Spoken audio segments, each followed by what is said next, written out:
Good morning प्यारे बच्चों, मैं मुकेश कुमार सैनी आपका SBN ऑनलाइन क्लासेज में स्वागत करता हूं। आज हम लोग यूनिट संख्या 4 का अध्ययन करेंगे। यूनिट संख्या 4 में चैप्टर संख्या 8 आता है। चैप्टर संख्या 8 में अपन चुंबक एवं चुंबकीय के गुणों का अपन अध्ययन करते हैं। सबसे पहले अपन देखते हैं मैग्नेट किसे कहते हैं, चुंबक किसे कहते हैं। देखिए बेटा, चुंबक मैग्नेट किसे कहते हैं? वे पदार्थ जो लोहे पदार्थों को अपनी ओर आकर्षित करते हैं, चुंबक कहलाते हैं। वे पदार्थ देखिए क्या है, चुंबक है। चुंबक का मैग्नेट है। मैग्नेट क्या होती है कि वह लोहे पदार्थों को अपनी ओर आकर्षित करती है, चुंबक कहलाती है। चुंबक की खोज ग्रीस देश में एशिया माइनर के मैग्नीसिया में हुई थी। मतलब इस चुंबक की जो खोज है बेटा ग्रीस एशिया माइनर के मैग्नीसियन में हुई। इसके बाद अपन बात करते हैं चुंबक टाइप्स ऑफ मैग्नेट, चुंबक के प्रकार। बेटा मुख्यतः चुंबक दो प्रकार की होती है। नंबर 1 प्राकृतिक चुंबक और नंबर 2 कृत्रिम चुंबक। नंबर 1 प्राकृतिक, नंबर 2 कृत्रिम चुंबक। इस प्रकार हमने चुंबक को दो भागों में डिवाइड कर दिया है। ध्यान दें बेटा, माध्यमिक शिक्षा बोर्ड अजमेर यह यूनिट 3 नंबर की 12वीं कक्षा में आती है। कक्षा 12 में यह जो चैप्टर है वो 3 नंबर का आता है। यहाँ से 3 नंबर के प्रश्न में कई दफ़े 2+1 दे देते हैं और कई दफ़े 3 नंबर का केवल एक ही क्वेश्चन दे दिया जाता है। अब देखिए अपन बात करते हैं प्राकृतिक चुंबक की। प्राकृतिक चुंबक किसे कहते हैं? प्राकृतिक चुंबक की बात करें तो लिखेंगे अपन, देखो नाम से ही प्रकट हो रहा है, जो प्रकृति में क्या पाई जाती हो, स्वतंत्र पाई जाती हो, क्या कहलाती है? प्राकृतिक चुंबक कहलाती है। ऐसी चुंबक जो प्रकृति में स्वतंत्र अवस्था में पाई जाती है, स्वतंत्र अवस्था में पाई जाती है, प्राकृतिक चुंबक कहलाती है। प्राकृतिक चुंबक कहलाती है। मतलब प्रकृति में यह होती है, स्वतंत्र होती है। प्राकृतिक चुंबक में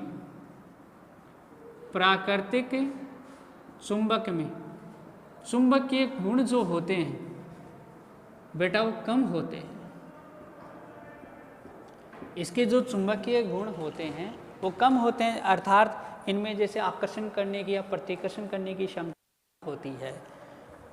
दूसरा, इन्हें दिक् सूचक यंत्र भी कहते हैं, अर्थात ये दिशा बताने वाले यंत्र भी होते हैं। इनके माध्यम, जैसे आपने कंपास देखा होगा, कंपास भी क्या करता है? दिशा बताने का ही कार्य करता है।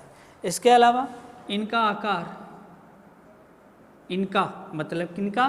प्राकृतिक चुंबक का आकार व आकृति अनियमित होता है, मतलब निश्चित नहीं होता है, कैसे भी टेढ़े मेढ़े हो सकते हैं, अनियमित होता है।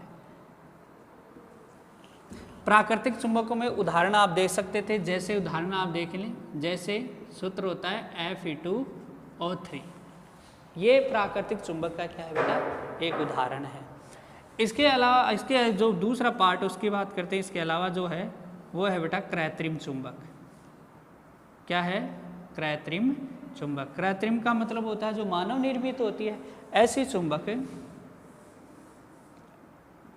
चुंबक जो मानव निर्मित हो कृत्रिम चुंबक कहलाती है। ये मानव निर्मित होती है, कृत्रिम चुंबक कहलाती है। जैसे दंड चुंबक या छड़ चुंबक, कॉमा यू चुंबक। यू आकार जो होता है उसकी तरह की चुंबक आती है। दोनों का डायग्राम देख लीजिए।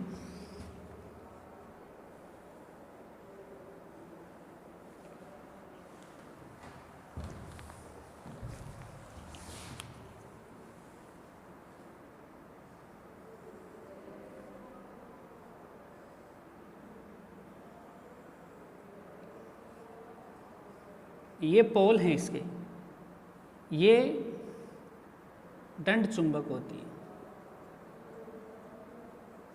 और इस प्रकार की यू आकार की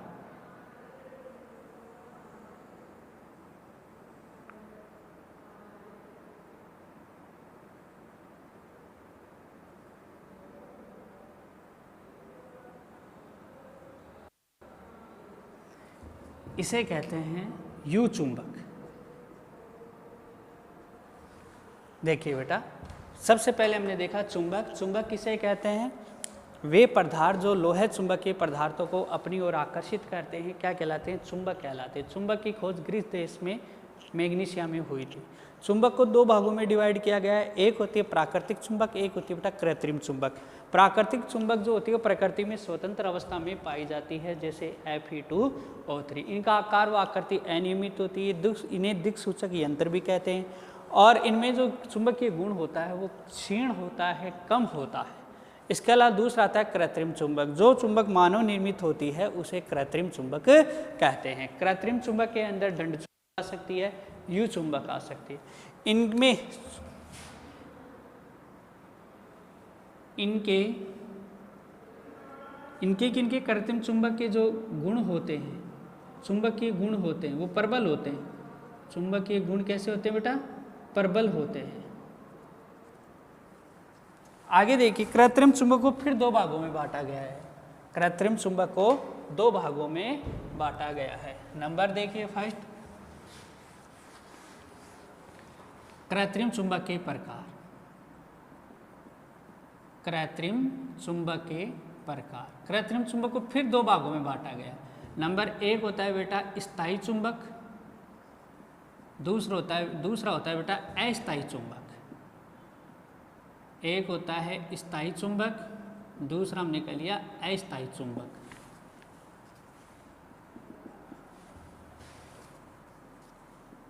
सबसे पहले देखेंगे अपन स्थायी चुंबक।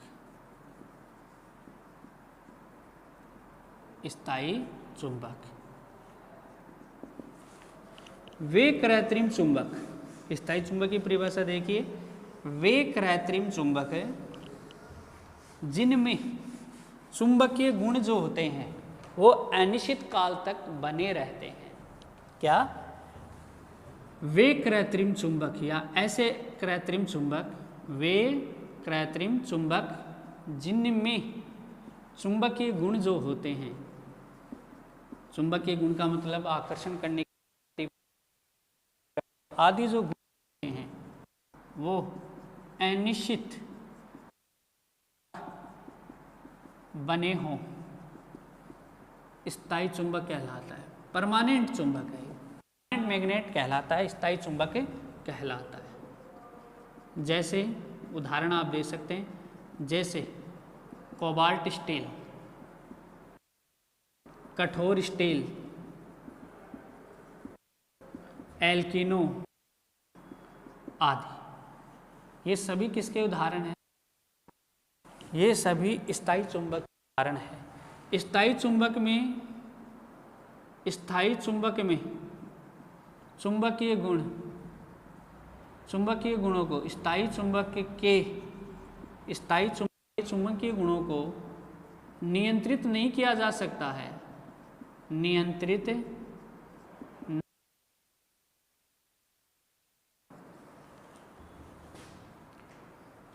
इनका आकार व आकृति निश्चित होता है। जैसे आपने देखा होगा दंड चुंबक, युवाकार की चुंबक, तो उनका आकार व आकृति कैसी थी, एकदम निश्चित थी। इसके बाद जो दूसरा आता है वो आता है बेटा अस्थायी चुंबक।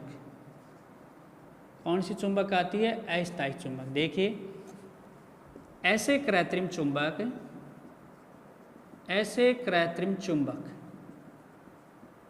जिनमें चुंबकीय गुण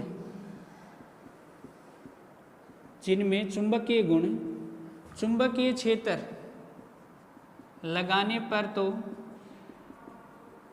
उपस्थित हो और चुंबकीय बल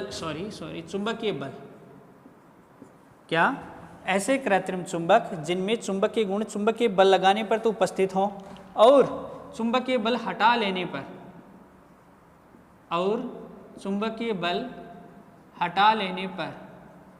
चुंबकीय गुण अनुपस्थित हो तो ऐसे चुंबक कौन से चुंबक कहलाते बेटा, अस्थायी चुंबक कहलाते हैं। जैसे विद्युत मोटर, विद्युत जनितर, विद्युत फैन इत्यादि। पंखे आपने देखा होगा, जैसे विद्युत पंखे का प्रयोग अपन घर में करते हैं। विद्युत पंखे का में जो आर्मेचर होता है, जो कुंडली होती है, उस पर तांबे के तार लपेटे हुए होते हैं। जब हम स्विच को ऑन करते हैं तो फैन घूमना प्रारंभ हो जाता है। इसका मतलब क्या हुआ कि जो तांबे के तार की जो कुंडलियां बनी हुई है फैन के अंदर, वो चुंबकीय गुणों को उत्पन्न करती है। और चुंबकीय गुण जब उत्पन्न हो जाते हैं तब विद्युत ऊर्जा किस में कन्वर्ट हो जाती है, यांत्रिक ऊर्जा में कन्वर्ट हो जाती है। तो विद्युत पंखे जैसे जिस प्रकार विद्युत पंखे अस्थायी चुंबक बन जाते हैं, उसी प्रकार विद्युत जनरेटर में भी कार्य होता है और विद्युत मोटर में भी कार्य होता है। इनके गुण जो होते हैं वो निश्चित होते हैं। जैसे अपन बल लगाएंगे तो इनके गुण प्रकट होंगे और बल को हटा लेंगे तो इनके जो गुण है वो अप्रकट होंगे, मतलब हाईलाइट नहीं होंगे। तो इस प्रकार के जो चुंबक होते हैं वह अस्थायी चुंबक कहलाते हैं। देखिए सबसे पहले हमने आज देखा, वो इस पार्ट में हमने देखा चुंबक किसे कहते हैं।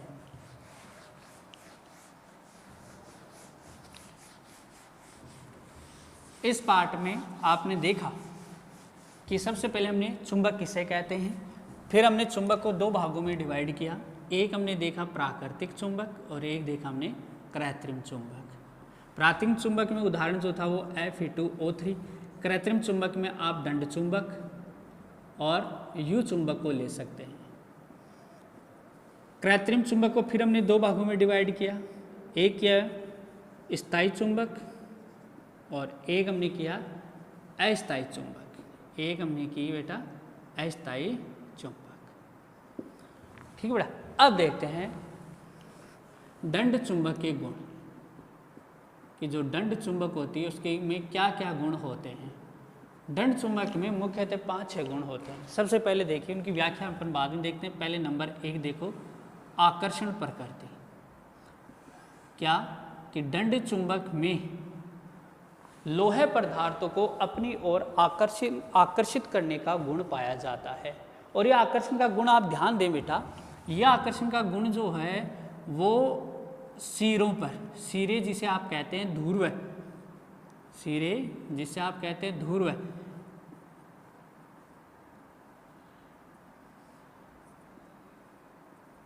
ये जो आकर्षण का गुण होता है वो बेटा सिरों पे अधिक होता है। मतलब यहाँ जो है ना वो ये गुण अधिक होता है और यहाँ बिल्कुल कम होता है। तो आकर्षण जो चुंबक में आकर्षण करने का गुण होता है वो सिरों पे सर्वाधिक होता है, मतलब ध्रुवों पर ज़्यादा होता है, मध्य में बहुत ही कम होता है, जिसको आप क्षीण या नगण्य के बराबर मान सकते हैं। नंबर 2 आता है बेटा दिशा निर्देशन का गुण, दिशा निर्देशन गुण। इसका अर्थ क्या होता है कि जब किसी दंड चुंबक को अपन एक धागे से सततपूर्वक लटका दें, जब किसी दंड को एक धागे से बांधकर सततपूर्वक लटका दें तो दंड चुंबक एक निश्चित दिशा में ठहरता है। दंड चुंबक का वह सिरा जो उत्तरी ध्रुव की ओर होता है उसे दंड चुंबक का उत्तरी ध्रुव है, और जो दक्षिण की ओर होता है उसे बेटा दक्षिणी ध्रुव कहते हैं। इसका भी अपन आगे चर्चा करेंगे। तीसरा आता है बेटा युग्मकों की उपस्थिति। दंड चुंबक के ध्रुव जो होते हैं वो सदैव युग्म में रहते हैं, कभी भी एकल ध्रुव या विलगित ध्रुव का अस्तित्व नहीं होता है, मतलब कभी भी चुंबक के अंदर एक ध्रुव नहीं होगा, इस बात को आप ध्यान रखें। नंबर 4 आता है सजातीय ध्रुवों में प्रतिकर्षण व विजातीय ध्रुवों में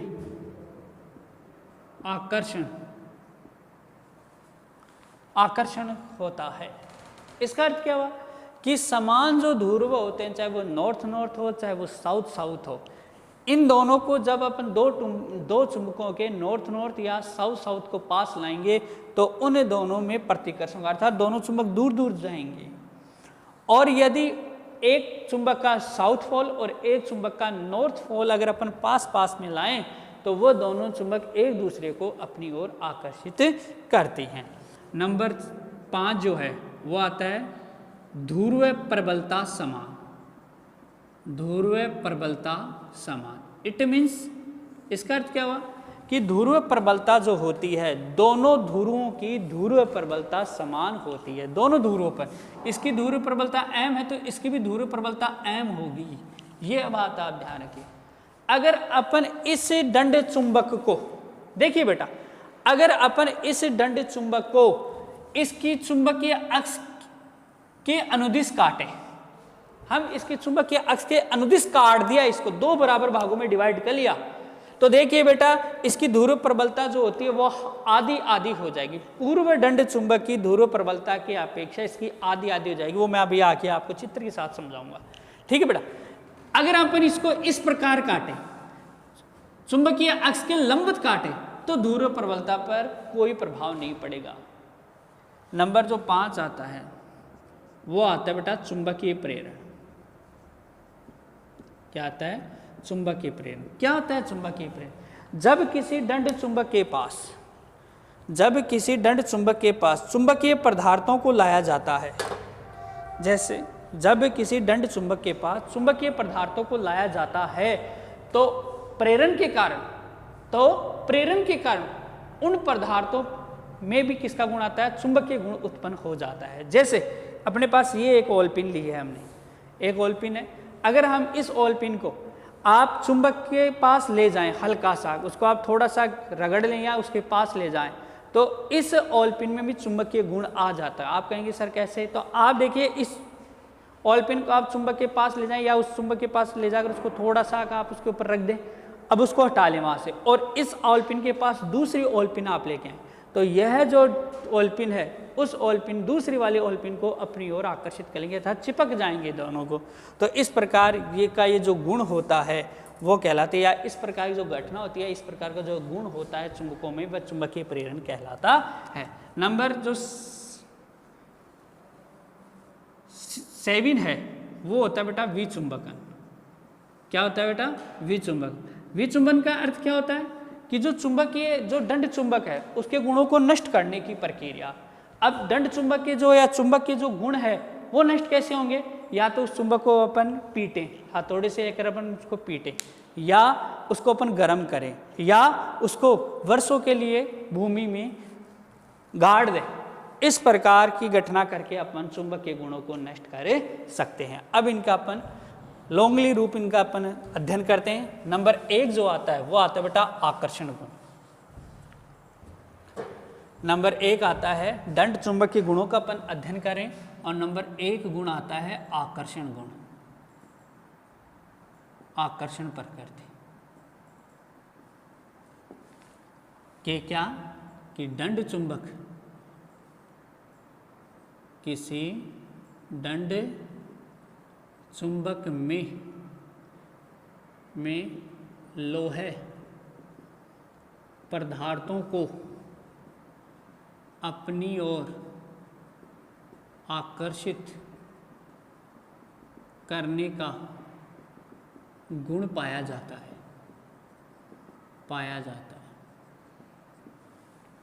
यह गुण ध्रुवों पर, जिसको अपन सिरे भी कह सकते हैं, यह गुण ध्रुवों पर अधिक व मध्य में कम होता है। जैसे वो उदाहरण आप ले सकते हैं, एक चित्र बनाकर इस प्रकार। तो देखिए ये बेटा साउथ पोल हो गया और ये बेटा नॉर्थ पोल हो गया। तो अपन जैसे किसी लोहे पदार्थों को या लोहे के बुरादे को चुंबक के पास लें तो आपने देखा होगा उसके किनारों पर बुरादा जो होता है, लोहे का जो बुरादा होता है वो अधिक चिपका हुआ होता है और इसके मध्य में ये बुरादा कम चिपका हुआ होता है। बिल्कुल इस प्रकार होता है। तो इस प्रकार से क्या कहते हैं कि दंड चुंबक के अंदर किसका गुण पाया जाता है? आकर्षण प्रकृति का गुण पाया जाता है। नंबर 2 आता है बेटा दिशा निर्देशन का गुण। दिशा निर्देशन गुण, इसमें क्या होता है कि जब किसी दंड चुंबक को एक धागे की सहायता से, जब किसी दंड चुंबक को एक धागे की सहायता से अपन बांधकर स्वतंत्रतापूर्वक लटकाएं, जब किसी चुंबक को एक धागे से बांधकर स्वतंत्रतापूर्वक लटकाएं, जैसे मैंने इस प्रकार लटका रखा है, ये तो हो गया पृथ्वी का नॉर्थ, ये हो गया साउथ, ठीक है बेटा, ये हो गया ईस्ट और ये हो गया वेस्ट। तो ध्यान दें, जब हम किसी दंड चुंबक को एक धागे की सहायता से स्वतंत्रतापूर्वक लटकाएं तो दंड चुंबक एक निश्चित दिशा में ठहरता है या एक निश्चित दिशा में रुकता है। दंड चुंबक पृथ्वी के उत्तरी ध्रुव की ओर दंड चुंबक का सिरा उत्तरी ध्रुव है, व पृथ्वी के दक्षिणी ध्रुव की ओर जो दंड चुंबक का सिरा होता है उसे दक्षिणी ध्रुव कहते हैं। जैसे पृथ्वी के जो ध्रुव होते हैं उसी प्रकार चुंबक के नॉर्थ और साउथ पोल होते हैं।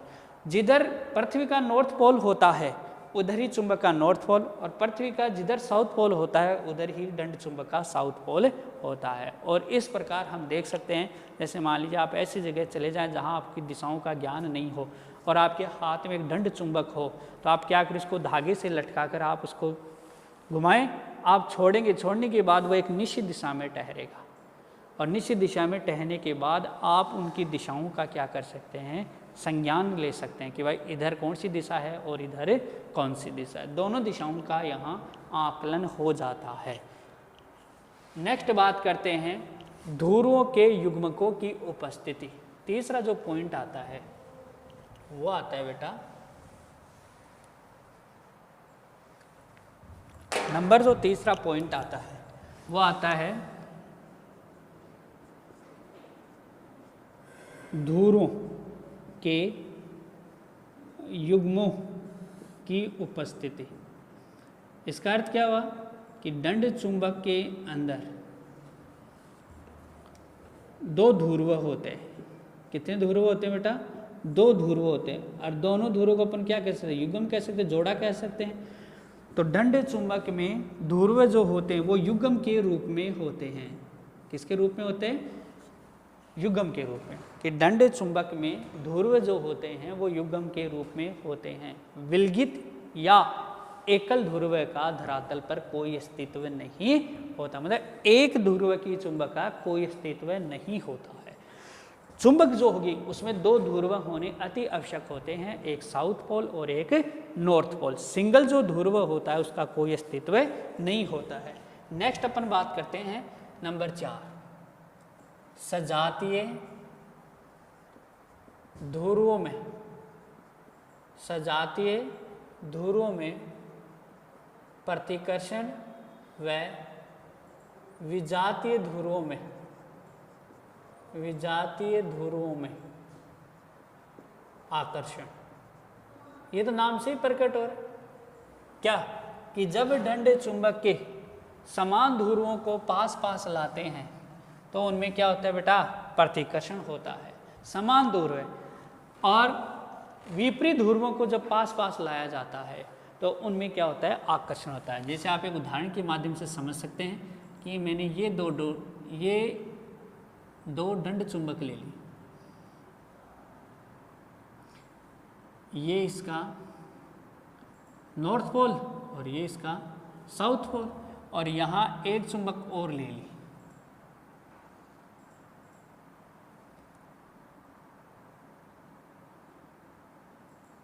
ये, और इस चुंबक का ये नॉर्थ पोल और ये साउथ पोल। तो इन दोनों जब चुंबकों को अपन पास पास लाएंगे, क्या लाएंगे, जब इन दोनों चुंबकों को अपन पास पास लाएंगे तो दोनों चुंबकों में इसको भी इधर लाएं और इसको भी इधर लाएं, तो दोनों चुंबकों में क्या होगा बेटा, प्रतिकर्षण होगा। दोनों चुंबक एक दूसरे को दूर जाएंगे, क्योंकि यहाँ लिखा है सजातीय। सजातीय होना एक ही जात के ध्रुवों के मध्य सदैव क्या होगा, प्रतिकर्षण होगा। यहाँ देख लीजिए आप। और विजातीय, अब अपन एक दूसरा उदाहरण लेते हैं कि एक विजातीय उदाहरण ले लेते हैं। विजातीय उदाहरण में क्या देखेंगे अपन कि एक जो है, एक हमने ले लिया नॉर्थ पोल और एक दंड चुंबक का आपने ले लिया साउथ पोल। एक अपने ले लिया उसका साउथ पोल।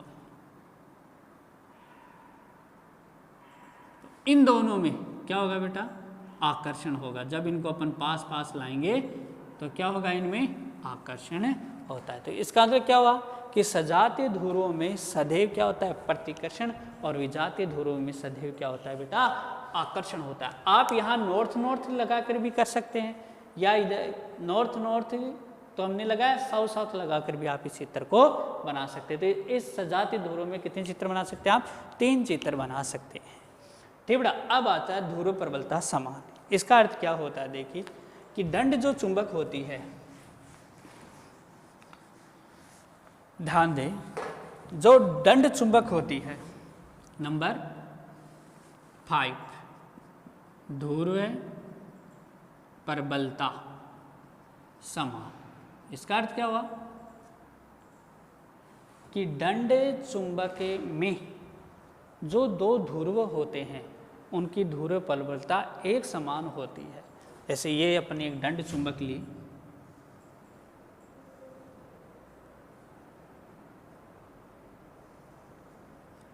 ये हमने एक दंड चुंबक ली, और इस दंड चुंबक में हमने देखा कि इसकी ध्रुव प्रबलता m है और इस सिरे की भी ध्रुव प्रबलता m है। तो देखिए, चाहे वो साउथ पोल हो चाहे वो नॉर्थ पोल हो, दोनों पोलों की जो ध्रुव प्रबलता है वो एक समान है, जिसको अपन m से दर्शा रखे हैं।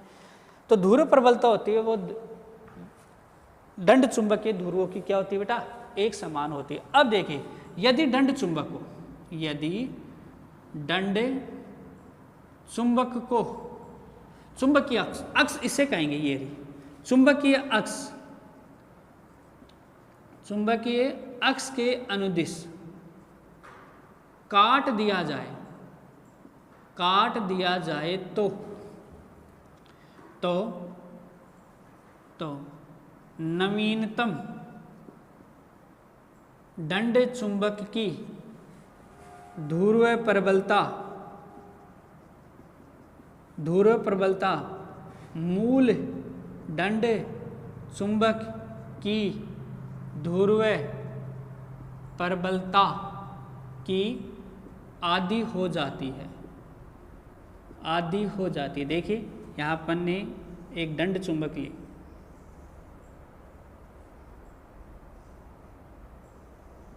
ये लो बेटा, ये अपने नॉर्थ पोल ले लिया और ये अपने साउथ पोल ले लिया। इसकी ध्रुव प्रबलता है, इस सिरे की भी ध्रुव प्रबलता है। अगर हम इसको इस प्रकार काटें तो इस प्रकार काटेंगे तो बेटा हमारे पास 2 चुंबक बन जाएगी। इस प्रकार आप काटेंगे तो आप देखेंगे आपके पास 2 चुंबक प्राप्त होंगे, ये नॉर्थ ये साउथ। तो ये पहले m था तो अब हो जाएगा m/2, ये भी हो जाएगी m/2, और नीचे वाला जो पार्ट और बचेगा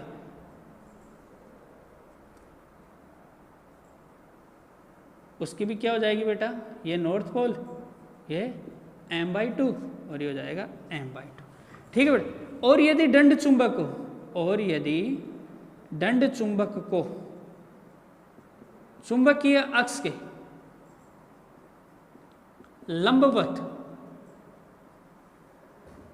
लंबवत काटकर दो भागों में बांटे तो नवीनतम दंड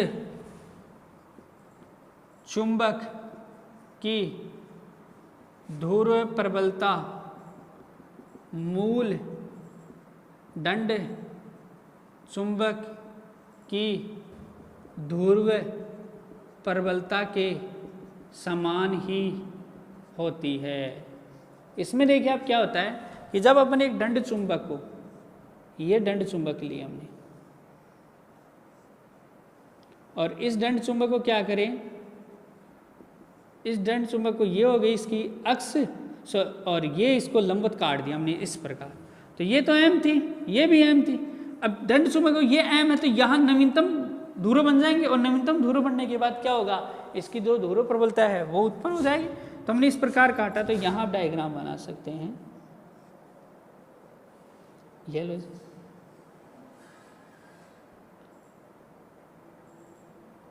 ये लीजिए। तो ये जो अब ये हो गया S और ये हो जाएगा N। मैंने आपको पहले भी बताया था कि एकल ध्रुव, विलगित ध्रुव कोई अस्तित्व नहीं होता है, तो जैसे आपने काटा तो दो ध्रुव और बन जाएंगे, तो ये भी M है और इसकी ध्रुव प्रबलता भी M हो जाएगी, और ये दूसरा पार्ट हो गया इधर वाला, ये लीजिए, ये नॉर्थ पोल इसमें है तो ये साउथ पोल बन जाएगा, और इसकी ध्रुव प्रबलता M है तो इसकी ध्रुव प्रबलता भी क्या हो जाएगी, M हो जाएगी। तो ध्यान दें कि जब दंड चुंबक को चुंबकीय अक्ष के लंबवत काटा जाए तो ध्रुव प्रबलता के मान में कोई परिवर्तन नहीं होता है, जबकि उस चुंबकीय अक्ष के अनुदिश काटा जाए तो ध्रुव प्रबलता पहले की आधी हो जाती है।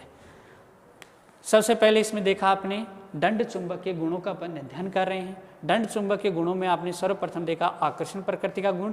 दंड चुंबक की क्या होता है, लोहे पदार्थों को अपनी ओर आकर्षित करने का गुण पाया जाता है। फिर होता है दिशा निर्देशन का गुण। इसमें क्या होता है कि जब दंड चुंबक को एक धागे की सहायता से सततपूर्वक लटकाते हैं तो दंड चुंबक एक निश्चित दिशा में ठहरता है। जिसे पृथ्वी के उत्तरी ध्रुव की ओर जो सिरा होता है वो दंड चुंबक का उत्तरी ध्रुव है, और जो दक्षिण की ओर होता है उसे दक्षिणी ध्रुव कहते हैं। ध्रुव के युग्मक की उपस्थिति, इसका मतलब मैंने अभी आपको यहाँ भी बताया कि जो ध्रुव जो होते हैं, दंड चुंबक के जो ध्रुव होते हैं उनका एकल या विलगित का कोई अस्तित्व ही नहीं होता है, वो हमेशा जोड़े के रूप में ही, युग्म के रूप में ही उपस्थित होंगे। अगला आता है सजातीय ध्रुवों में प्रतिकर्षण, विजातीय ध्रुवों में आकर्षण। इसका मतलब क्या हुआ कि दंड चुंबक के जो ध्रुव सजातीय मतलब एक ही जात के होते हैं, उनमें क्या होता है, जब उनको पास लगते तो उनमें क्या होता है बेटा, प्रतिकर्षण होता है। जब अपन क्या करते हैं, ध्रुवों को बदल लें, एक साउथ पोल एक नॉर्थ पोल कर लें, तो उनमें क्या हो जाता है, आकर्षण हो जाता है। ध्रुव प्रबलता समान, मतलब कि दोनों ध्रुवों की जो ध्रुव प्रबलता होती है वो एक समान होती है, ये हमने काटा। नेक्स्ट जो छठवां जो पॉइंट आता है दंड चुंबक के गुणों में, जो छठवां पॉइंट आता है वो आता है बेटा चुंबकीय प्रेरण। क्या आता है, चुंबकीय प्रेरण। चुंबकीय प्रेरण, और चुंबकीय प्रेरण किसे कहते हैं कि जब किसी दंड चुंबक को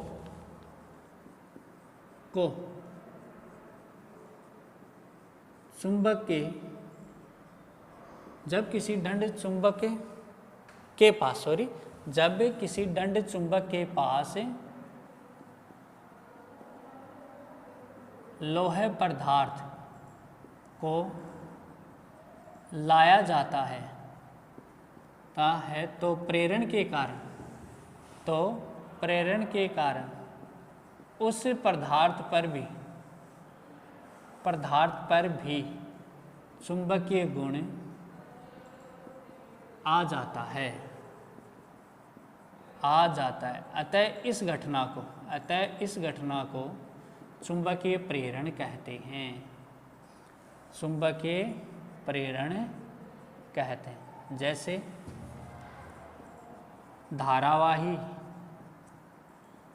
धारावाही परिनालिका, कुंडली आदि। इनमें क्या होता है, जैसे आपने देखा होगा कि एक स्क्रू ड्राइव लीजिए, पेचकस लीजिए, उसको आप एक चुंबक के पास ले जाकर या चुंबक के से उसको आप रगड़ लीजिए। अब उस स्क्रू ड्राइव की सहायता से किसी स्क्रू को आप पकड़िए तो वह स्क्रू उस स्क्रू ड्राइव के चिपक जाएगा।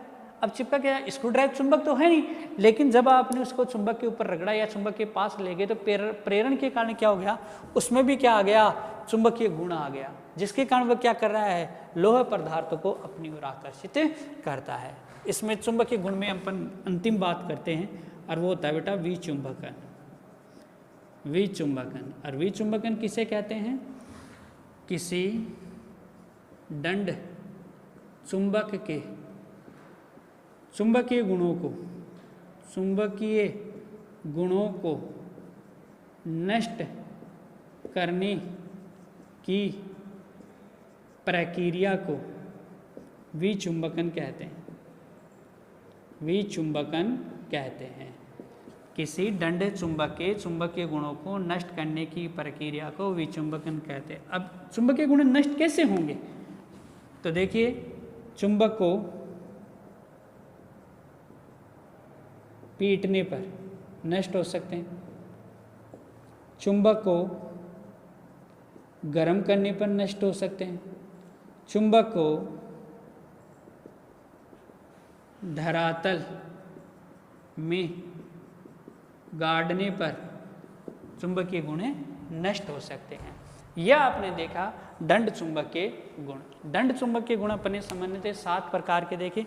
नंबर 1 था बेटा आकर्षण प्रकृति, नंबर 2 था दिशा निर्देशन का गुण, नंबर 3 था युग्मकों की ध्रुवों के युग्मकों में उपस्थिति, चौथा था सजातीय ध्रुवों में प्रतिकर्षण और विजातीय ध्रुवों में आकर्षण, 5वां था ध्रुव प्रबलता समान, 6वां था चुंबकीय प्रेरण और 7वां था विचुंबकन। अब अपन आगे बात करते हैं दंड चुंबक से संबंधित कुछ परिभाषाएं। दंड चुंबक में जो परिभाषाएं हैं, दंड चुंबक से रिलेटेड जो परिभाषाएं हैं, अभी आपने देखा ध्रुव क्या होते हैं, अभी आपने देखा चुंबकीय अक्ष क्या होते हैं, अभी आपने देखा चुंबकीय यामोत्तर क्या होते हैं, अभी आपने देखा कि लंबाई, दोनों ध्रुवों के मध्य लंबाई को क्या कहते हैं। तो इस प्रकार की कुछ छोटी छोटी परिभाषाएं हैं जिनका अपन क्या करते हैं बेटा, अध्ययन करते हैं। तो सबसे पहले देखिए दंड चुंबक है, हमने देखा दंड चुंबक से संबंधित परिभाषाएं। दंड चुंबक से संबंधित परिभाषाओं का अध्ययन करेंगे। सबसे पहला जो नंबर आता है वो आता है बेटा चुंबकीय ध्रुव। नंबर 2 आता है वो आता है बेटा चुंबकीय अक्ष। तीसरा आता है चुंबक की प्रभावी लंबाई, चौथा जो आता है वो आता है बेटा चुंबकीय यामोत्तर, और 5वां जो आता है वो आता है बेटा ध्रुव प्रबलता। अभी आपने पीछे देखा कि ध्रुव प्रबलता क्या होती है, उनके बारे में अपन यहाँ अध्ययन करते हैं। सबसे पहले देखिए चुंबकीय ध्रुव किसे कहते हैं। चुंबकीय ध्रुव किसी दंड चुंबक के सिरे जहाँ पर चुंबकीय गुण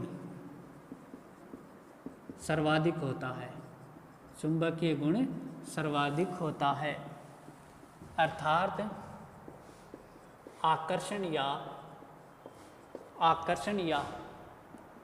प्रतिकर्षण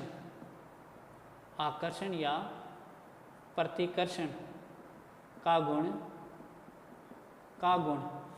अधिक हो चुंबकीय ध्रुव कहलाते हैं। आपने देखा होगा कि दंड चुंबक के जो सिरे होते हैं, जो 2 सिरे होते हैं, देखिए ये लो दंड चुंबक लीजिए आप, इसमें हमने ये 2 सिरे ले लिए,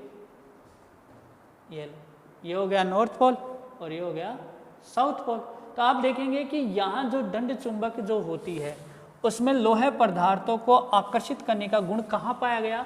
सबसे ज़्यादा कहाँ पाया गया? इन सिरों, किनारों पे पाया गया। पाया गया कि नहीं पाया गया? इन किनारों को ही क्या कहेंगे आप? चुंबकीय ध्रुव कहेंगे। ये नॉर्थ पोल और ये साउथ पोल होता है। अपन देख रहे हैं दंड चुंबक से संबंधित परिभाषाएं। पहला है, इसमें पॉइंट आता है चुंबकीय ध्रुव। चुंबकीय ध्रुव जो होते हैं, चुंबकीय ध्रुव का मतलब होता है जब किसी दंड चुंबक के जो सिरे हैं, किसी दंड चुंबक के सिरे जहां पर क्या हो बेटा? चुंबकीय गुण सर्वाधिक हो। चुंबकीय गुण का मतलब क्या हो गया? आकर्षण प्रतिकर्षण का गुण सर्वाधिक हो, उसे क्या कहेंगे? चुंबकीय ध्रुव। अब आता है चुंबकीय अक्ष। चुंबकीय अक्ष किसे कहेंगे? चुंबकीय ध्रुवों को मिलाने वाली रेखा, ये चुंबकीय ध्रुव है, इनको मिलाने वाली रेखा ही क्या कहलाती है? चुंबकीय अक्ष। दोबारा देखिए, किसी दंड चुंबक के ध्रुवों को मिलाने वाली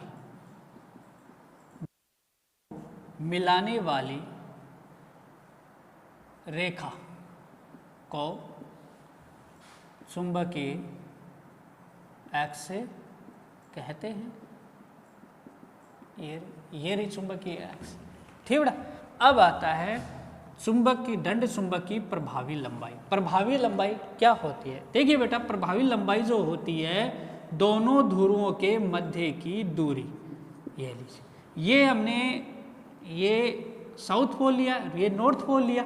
साउथ और नॉर्थ पोलों के मध्य की दूरी क्या कहलाती है? प्रभावी लंबाई कहलाती है। तो किसे कहेंगे? किसी दंड चुंबक के ध्रुवों के मध्य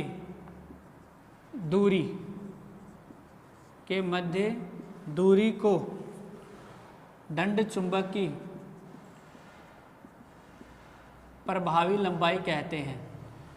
प्रभावी लंबाई कहते हैं। अब आप देखेंगे कि यह प्रभावी लंबाई पूरी लंबाई नहीं है। यहां से लंबाई तो पूरी सिरे तक, बट ये यहाँ तक नहीं है। तो ये जो प्रभावी लंबाई होती है वो ज्यामितीय लंबाई की कितनी गुणा होती है? कई बार प्रश्न पूछा हुआ है नीट में, तो कई बार इस प्रश्न को लिया गया है। तो क्या कहेंगे? पर दंड चुंबक की प्रभावी लंबाई जो होती है, दंड चुंबक की प्रभावी लंबाई ज्यामितीय लंबाई की 5/6 गुना होती है। कई बार ये प्रश्न पुटअप हुआ है, 5/6 गुना होती है। पूरी नहीं होती है, कम होती है, ज्यामितीय लंबाई से कम होती है। और वो कितनी? 5/6 गुना ही होती है। अगला आता है चुंबकीय यामोत्तर। देखिए बेटा, चुंबकीय यामोत्तर के लिए क्या करें? सबसे पहले एक दंड चुंबक का डायग्राम बनाया हमने। ये दंड चुंबक हो गया, ये इसका नॉर्थ पोल हो गया, ये इसका साउथ पोल हो गया। एक नॉर्थ और एक हो गया साउथ। ये बेटा चुंबकीय अक्ष है, इसे क्या कहेंगे? चुंबकीय अक्ष। तो परिभाषा क्या लिखेंगे? किसी दंड चुंबक के, परिभाषा देखिए, किसी दंड चुंबक के चुंबकीय अक्ष के लंबवत, ये चुंबकीय अक्ष होगी। अब इसका लंबवत कहाँ होगा? ऊपरी तो होगा, तो ये लिया हमने इसका चुंबकीय अक्ष का लंबवत। ये पृष्ठ,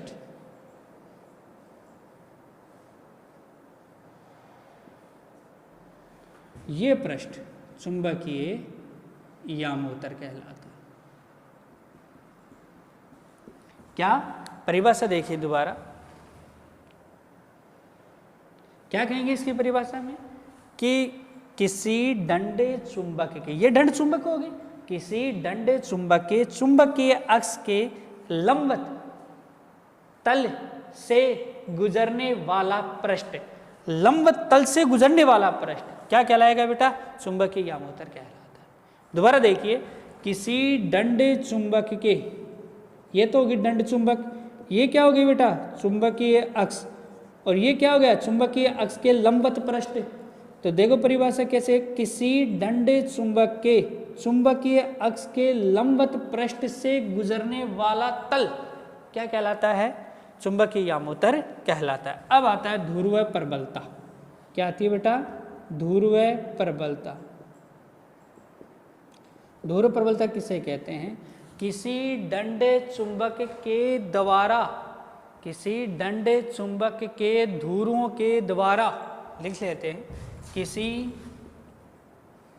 दंड चुंबक के ध्रुवों द्वारा चुंबकीय पदार्थों को आकर्षित करने की क्षमता, आकर्षित करने की क्षमता को ध्रुव प्रबलता कहते हैं। ध्रुव प्रबलता कहते हैं। इसे स्मॉल m द्वारा व्यक्त किया जाता है। इसका मात्रक एम्पियर मीटर होता है। इसका मात्रक एम्पियर मीटर होता है। दोबारा देखिए, किसी दंड चुंबक के ध्रुव द्वारा चुंबकीय पदार्थों को आकर्षित करने की क्षमता, ध्रुव जो होते हैं वो जितने पदार्थों को आकर्षित करेंगे, तो ये ध्रुव, देखो मैंने कहा ये ध्रुव की प्रबलता, ये ध्रुव की प्रबलता है, ये भी प्रबलता है, तो प्रबलता यही तो हुई ना, ये सिरे, ये किनारे और ये किनारे जितने चुंबकीय पदार्थों को आकर्षित करेंगे वही क्या कहलाएगी? ध्रुव प्रबलता। इसे अपन m द्वारा, इसे स्मॉल m द्वारा व्यक्त किया जाता है, इसे स्मॉल m द्वारा व्यक्त करते हैं और इसका मात्रक एम्पियर इंटू मीटर होता है। अब अपन आगे बात करते हैं।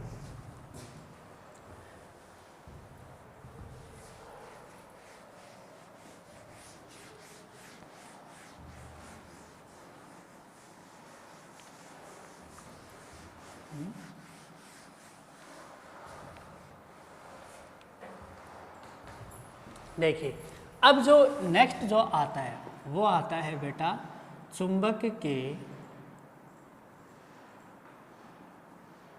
ध्रुवों के मध्य कार्यरत कूलाम बल। और कूलाम बल किससे निकालेंगे?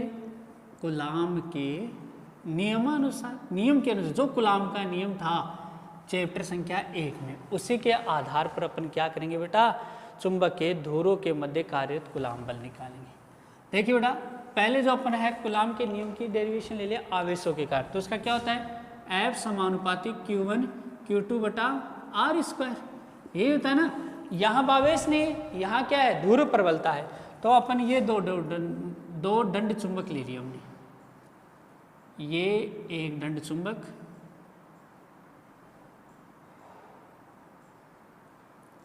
इसको नॉर्थ पोल कहा और इसको साउथ पोल कहा। इसकी ध्रुव प्रबलता m1 ले ली और इसके पास ही हमने एक दूसरी दंड चुंबक ले आए।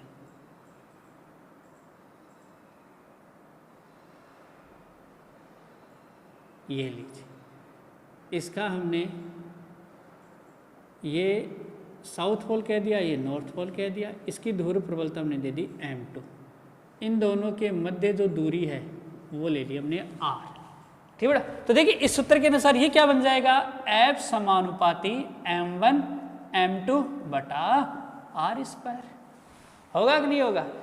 अब वैसी परिभाषा इसके निकालेंगे, वैसी तो क्या हो जाएगी बेटा? इस नियम के अनुसार, इस नियम के अनुसार दो दंड चुंबक के दो ध्रुवों की ध्रुव इस नियम के अनुसार दो दंड चुंबक इस प्रकार करेंगे। इस नियम के अनुसार दो दंड चुंबक के मध्य लगने वाला आकर्षण या प्रतिकर्षण, ध्यान दें आप, अगर सजातीय ध्रुव है तो क्या हो जाएगा? प्रतिकर्षण, और विजातीय ध्रुव है तब क्या हो जाएगा? आकर्षण। अब यहाँ आकर्षण हो रहा है, क्या कहेंगे? इस नियम के अनुसार दो दंड चुंबक के मध्य लगने वाला आकर्षण या प्रतिकर्षण बल का मान दोनों ध्रुवों की ध्रुव प्रबलता, दोनों ध्रुव की ध्रुव प्रबलता के गुणनफल के समानुपाती